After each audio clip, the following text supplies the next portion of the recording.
Returning to this question now, I have come to acknowledge the privileges of being a US-born citizen, along with the prejudice and discrimination that comes with placing Chinese in front of American.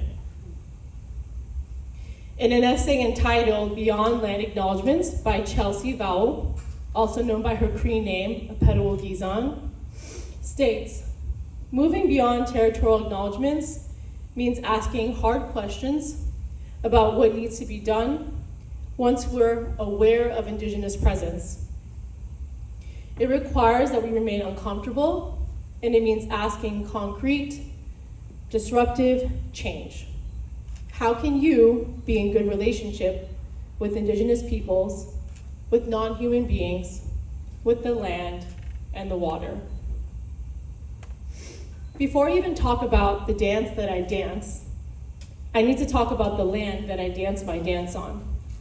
Accepting being American in nationality has been hard, given our country is mainly signaled by white folks, and I still have responsibility holding the privileges of being a US citizen to be in right relationship with our land and our original people.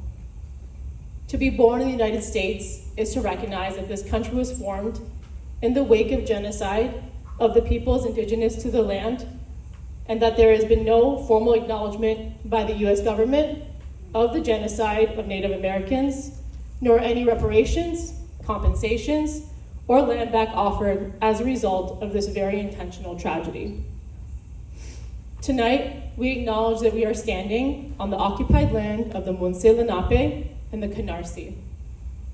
I want to express eternal gratitude to Creator and wholeheartedly thank the spirits of the land, now known as Long Island City, for allowing us to gather in community for tonight's event, the Unapologetically Asian Gala.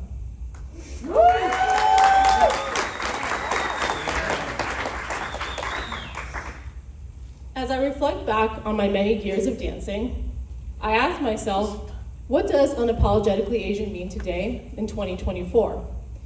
In 2015, when I started this movement, it meant taking a very private moment in my mind and making it public as a learning platform for others. The origin story of Unapologetically Asian is rooted in an experience I had at the Brooklyn Museum in May. It was Asian American Pacific Islander Heritage Month, and they were exhibiting the revolutionary Chinese artist, contemporary artist, Wei Wei. Stepping into that museum was like stepping into Chinatown.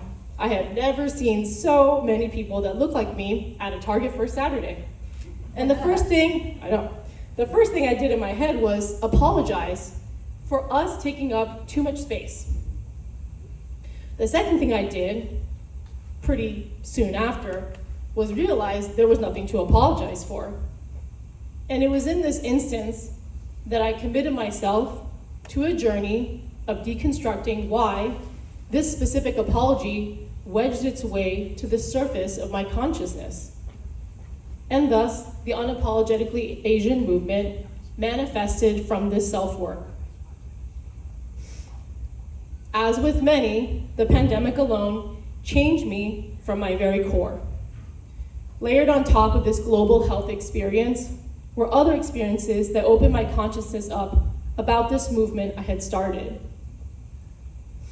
In the first year of the pandemic, I had two experiences where I was ching-chonged.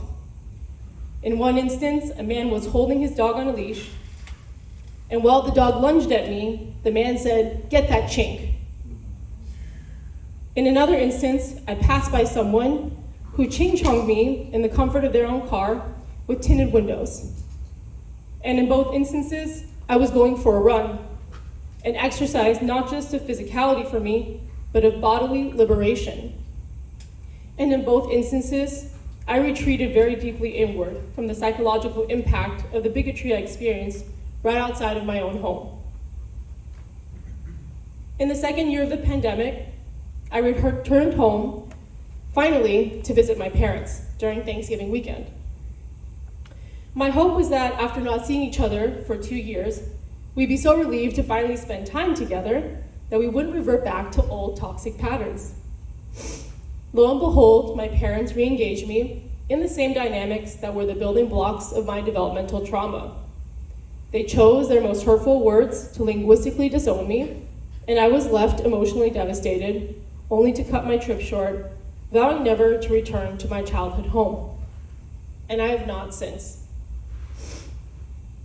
These personal experiences of psychological unrest, with both strangers and family, coupled with the growing reports of the rise in Asian hate crimes by over 300%, all within the backdrop of a global pandemic, forced me to ask myself, where do I feel safe? Truthfully, I do not feel safe in a lot of spaces, especially because most are white dominant, male dominant, and or heteronormative. The spaces that I often feel safest in are queer spaces. Queerness for me started as a way of connecting to a community who understood me when I said over 20 years ago, I love people and not their gender. It led me to my first adult relationship, which was with a woman, coming out to my parents, and then being excommunicated by my parents for a year once they found out. Through queer education and gender and sexuality studies, I expanded my relationship to queerness as a way of life, and the daily assertion to speak and act into existence a world where everyone can feel safe and fully relax, and simultaneously a recognition of the inherent danger that coexists with publicly advocating for this kind of environment. For me, queerness is not solely about a sexual orientation or identity, but about living an unapologetic life that is political, subversive, inclusive, intersectional, and interconnected. Hip-hop is also about a life that is revolutionary. To be in hip-hop is to recognize that the very injustices that affected the birth of hip-hop culture is the same thread of inhumanity we continue to resist today through our art. Usually when I teach hip-hop dance workshops, I tend to sour the mood of what was anticipated to be a solely fun experience by sharing the ugly part of the origin story. It's the part where the urban architect, Robert Moses, decided to place his own vision for the future of New York City and the comfort of upwardly mobile white folks above the very people that lived in the Bronx, who were then displaced by the forced creation of the Cross Bronx Expressway. This extractive relationship to place anything above people is no different from the conversations I have today with people who have all the right words and all the wrong intentions, who want to extract hip-hop from its roots and foundations, who want to extract its beautiful art forms from its creators. Hip-hop dance, street dance, club dance are all a bodily assertion of our freedom of existence. The way we intricately carve through space and gracefully flow with time is a bold statement to show up as ourselves and no one else. Being in hip-hop as a first-generation Chinese American queer woman has always been an interesting set of circumstances. I resonate with the spirit of hip-hop and the powerful assertion of Black and Puerto Rican Americans in the US during tumultuous post-civil rights era, of surviving and overcoming the Bronx burnings, the Great Migration, which was really a forced displacement, the Watts riots, which coincidentally also started on August 11th, 1965, and so much more. At the same time, I'm constantly alert in mediating my womanhood in male-dominated spaces, my queerness in often queer and transphobic spaces, and my guest status being Asian in Black and brown spaces. This balancing act is challenging and complex. To have both nuanced empathy for why some people give me the side eye and question mark face for being who I am in this art form, while also holding my ground with all that my body represents, has been an unusual strain and struggle that I managed to swiftly navigate day in and day out.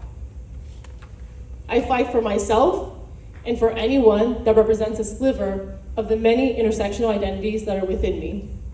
Dancer, hip hop, freelance artist, professional working artist, woman, queer, first generation, immigrant. And while I haven't battled in the Olympics, by the way, let's shout out B-Girl Ami, B-Girl Nika, and B-Girl 671. Yes. While I haven't battled in the Olympics, I have battled the intense toxicity of so many institutions and people with my voice and my pen to see us all for our humanity and not just the part that is convenient and or serves their wants.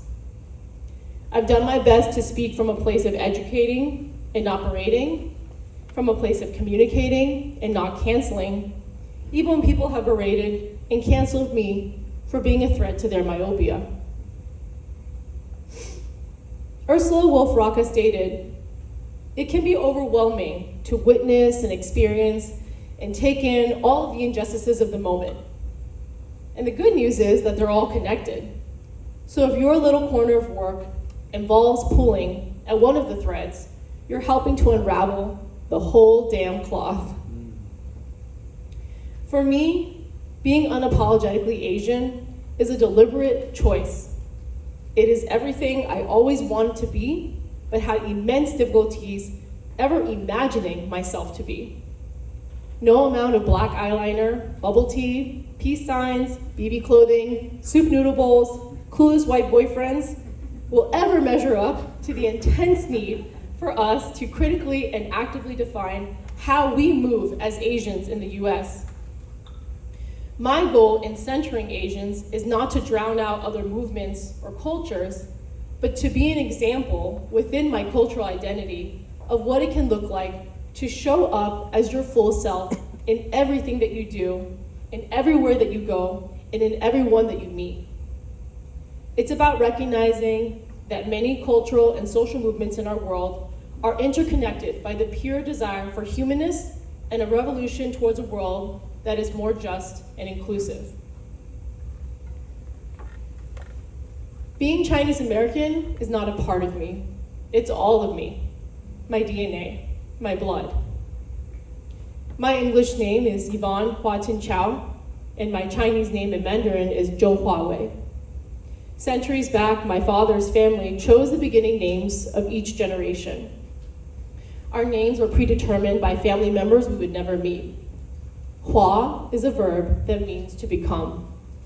My mother then chose the next word in my name, Wei, which stands for bright. So my full Chinese name means becoming bright.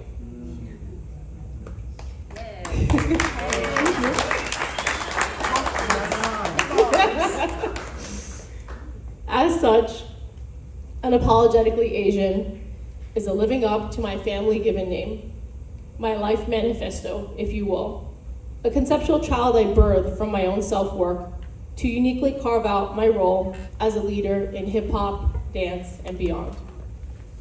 To all Asians, mixed race Asians, multiracial Asians, Asian adoptees, all of us, Unapologetically Asian is for you and no one else. Here's a space you never have to apologize for. Doje.